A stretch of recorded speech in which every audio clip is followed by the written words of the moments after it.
You have a photo shoot coming up and you're probably nervous because you know a lot can go wrong. Are you gonna only shoot in JPEG again? Are you gonna shoot in bracketing mode like I did once? Are you gonna show up and start taking pictures and then your camera says no card on the back? There's so many nightmares that can happen when you're about to do a photo shoot or when you're in the middle of a photo shoot.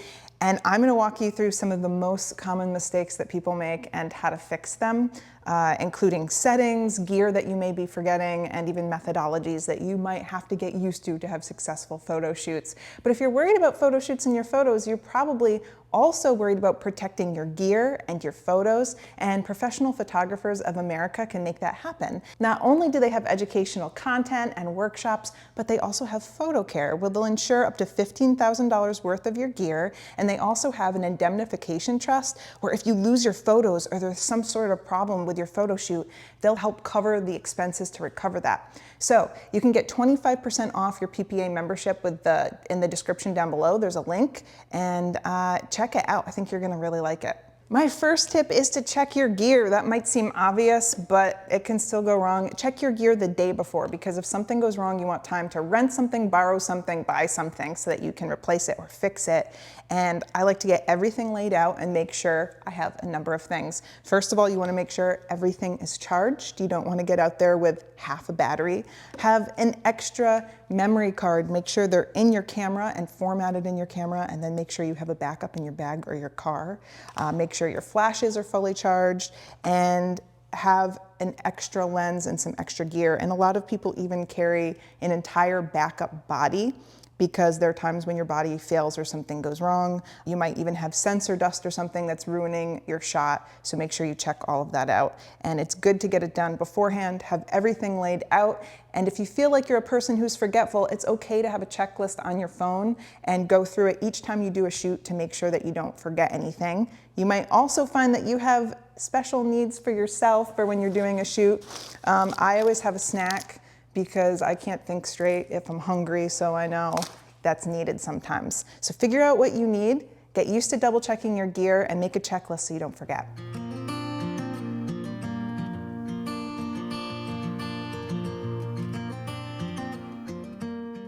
If you're nervous about how your shoot is going to go, you can practice and be prepared. Right now I'm at Harkness State Park, and I've been here hundreds, if not thousands of times, so I know this location very well. A lot of photographers come here for portrait shoots with families, and it's because there's so many little beautiful spaces where you can get pictures. If you're taking photos at a place you've never been before, scout it out. Go there before your photo shoot at the time, see what the light is like, see where you'll possibly make people pose, and have a plan for what you'll do when your clients show up. And not only that, you can bring a friend and take test photos if you're really new and you need the practice. Bring your flash, take test photos, and then review them to see what the area looks like, because sometimes something can look like it would be pretty and then you take a picture and it just doesn't convey. And that's just one of the ways that you can prepare. You might also learn something while you're there. You might realize in a location like this, well, it's very beautiful, but there's a lack of light. Maybe you decide you want to bring a strobe or a reflector or a flash, and you want to practice using it. So you can never be too prepared. Anticipate the things that you'll need to do and practice them before your shoot. Ooh, I see flowers. This spot with the flowers here is beautiful. I could definitely have someone walk down and get a shot of them. And I like the natural leading lines of the pathway too. I noticed a really common one is people get a family portrait planned and then they don't know how to pose anybody. So you can get a portrait posing guide on your phone, or you can screenshot family photos that you like and see how people are posed and bring them with you. So at the shoot, you can even show people what you're aiming for, or you can arrange them in a way without feeling the pressure of everything on you, choosing your location, your settings, and everything. A lot of this you can write down for yourself so you don't feel like you're holding it all in your head. You can never practice too much. So if you know you're going to be taking pictures of people inside, practice portraits in your house or an indoor area first, so that you can practice bouncing your flash or using a reflector or using your strobe. I feel like having a photo shoot planned is pretty much when you invite company over and suddenly you see, I haven't done the dishes, and you know, the shelf is dusty. You start cleaning for your guests. When you have a photo shoot planned, you're going to realize all of the things and all of your skills that will be tested in that moment, and it gives you a chance to prepare, practice, and have everything you need ready. So give yourself time, Write down your list like I told you to, and don't be afraid to set up scenarios to practice so that you're ready and feel confident on the day of your shoot. If you're getting hired for photo shoots and you're in charge of managing people's most important moments, weddings, family shoots, family reunions, you want to make sure that you're protecting your gear and your data. And PPA can make that happen. When you sign up for Professional Photographers of America, you're not just getting educational content, you're not just getting events that bring you together with your photo community, you also have the opportunity to buy insurance that protects your gear up to $15,000, and you can also sign up for an indemnification trust, which makes sure that your data is covered. So if you lose data, or let's say you're shooting a wedding and someone falls down and knocks over your camera on a tripod and breaks it, they'll help you manage things like that. So sign up for PPA today. There's a link down in the description below. And when you use my link, you save $25. So thanks PPA and thanks to you. I was once a little bit into a photo shoot and I started reviewing my photos, and every other one was like exposed properly, underexposed, overexposed. And I realized that I had bracketing on. And it was a good thing that I understood that, because I was able to go into my settings and turn off bracketing and then just get back to where I was supposed to be. But this happens a lot when you're taking pictures and you're at a photo shoot.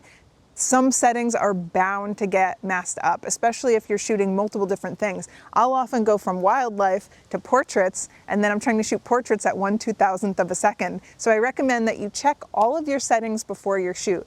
Go in, make sure you're shooting JPEG and RAW if that's what you want. Make sure that your shutter speed makes sense. If you want auto ISO on, make sure that that's selected and that it's set up the way that you want. When you go to your shoot, take test shots again and practice your settings again to make sure everything looks good. And then something is inevitably going to change. The sun is going to go behind a cloud, or you're going to change locations and it looks different, or they go from sun to shadow and you might have to change some things. I cannot stress enough that you have to keep rechecking your settings and slow down and take the time to zoom in and make sure everything is sharp. We have been teaching photography for a long time. I have seen everything. I've seen people where their shutter speed is way too low and the photo shoot is ruined because there's motion blur in every single picture. Anything can happen. So you want to know your menu system extremely well also, and know your settings well. This one gets complicated. Sometimes you'll have one setting turned on and that will disable another setting and you'll be sitting there panicking. This will happen to you. And it's okay to go watch a little YouTube. Your pictures look good. You're watching a YouTube channel, why all of a sudden you can't change your shutter speed or something. That's okay. But when that happens, you can go into your Notes app and make a note. When I have this setting engaged, this one won't work or whatever, and help out yourself in the future by making notes like that. This is self-explanatory, but you should know the relationship between your settings. You should know that your aperture, your ISO, and your shutter speed are all going to help you with your exposure.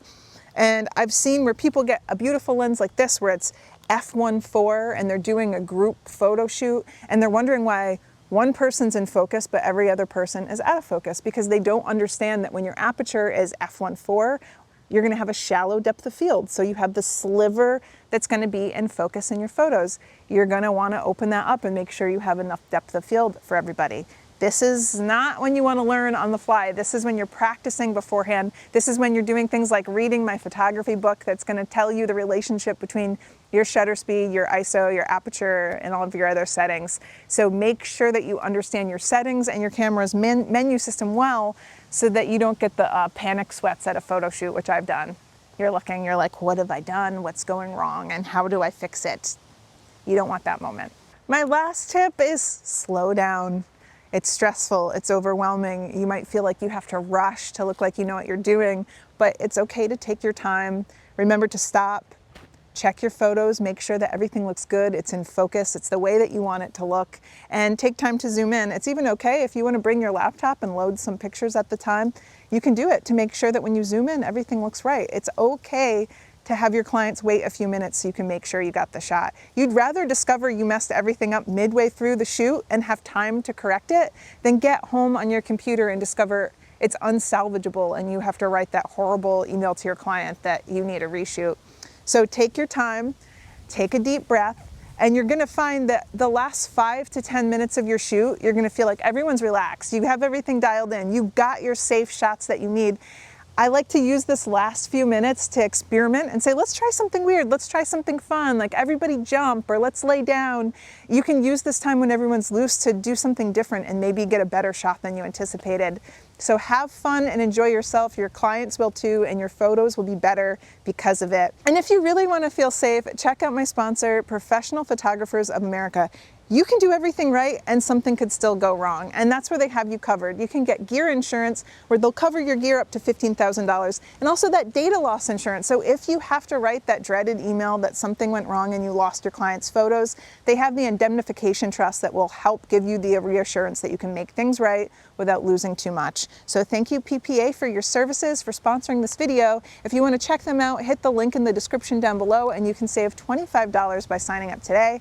Thanks all of you for watching. Let us know your biggest photo shoot fails in the comments down below. It's fun to talk about and we can all learn about them. See you next time.